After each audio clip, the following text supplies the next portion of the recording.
கால்லாம் வலிக்குதானுமா. ஏன் சித்தி இப்படி பண்றீங்க? ஏன் எப்ப பார்த்தாலும் லேட்டாவே வரீங்க? வீட்டுக்கு சீக்கிரம் போகணும்ல. ஃபத்திகா இருக்கானுமா, கால்லாம் வலிக்குது, சித்திக்கு எனர்ஜியே இல்ல. அப்ப நான் என்ன பண்றது? பொறுமையா தான் வர முடியும். ஓஹோ அப்படியா? ஒரே நிமிஷம் இருங்க சித்தி, வந்துடுறேன்.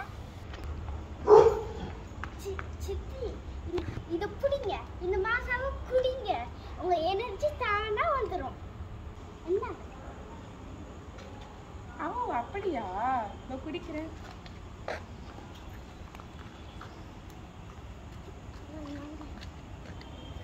ஆமானுமா, இப்ப எனக்கு எனர்ஜி ஏத்தி இருக்கு.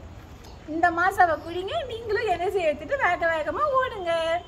மறக்காம இந்த வீடியோவை லைக் பண்ணுங்க, ஷேர் பண்ணுங்க, மறக்காம பக்கத்துல இருக்க பெல் ஐகானை கிளிக் பண்ணுங்க. பை. பை. நாங்க அடுத்த வீடியோல சந்திக்கிறோம். பை.